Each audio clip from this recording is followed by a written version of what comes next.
চলে এসেছি আবারও একটা নতুন কাজ নিয়ে। সরস্বতী পুজো তো চলেই এসেছে, আর মাত্র কয়েকটা দিনের অপেক্ষা।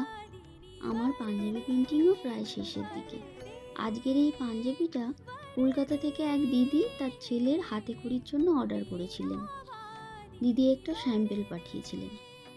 আমি যেহেতু কপি করি না, তাই ওই টাইপের বেশের উপরই আমি একটু আমার মনের মতো করে করেছিলাম।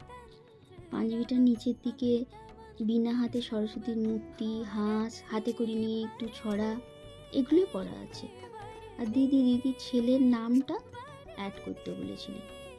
আমি মেটালিক কালার দিয়ে ওর নামটা ওখানে এঁকেছি। তোমরা একটু কমেন্টে জানিও কেমন হয়েছে। আমার একটু টেনশন ছিল, যেহেতু আমি আমার মতো করে করেছি, দিদির পছন্দ হবে কি না। তবে পাঞ্জাবিটা হাতে পাওয়া মাত্রই তিনি বলেছিলেন খুব পছন্দ হয়েছে। এটাই বড় পাওয়া, জানো তো। কষ্ট করে রাত জেগে কাজ করলেও কাস্টমারের মনের মতো হলে সব কষ্ট দূর হয়ে যায়, আর মনটাও ভালো হয়ে যায়। এই তো, তোমাদের সাথে কথা বলতে বলতে আমার পাঞ্জাবিটাও শেষ হয়ে গেছে। সরস্বতী পুজোর বুকিং তো বন্ধ। তোমরা যদি পয়লা বৈশাখের জন্য কেউ অর্ডার করতে চাও, তাহলে একটু সময় হাতে নিয়ে আমায় ইনবক্স করো। আর আমার পেজটা ফলো করে দিও। আর প্লিজ প্লিজ প্লিজ একটু লাইক, শেয়ার, কমেন্ট করো।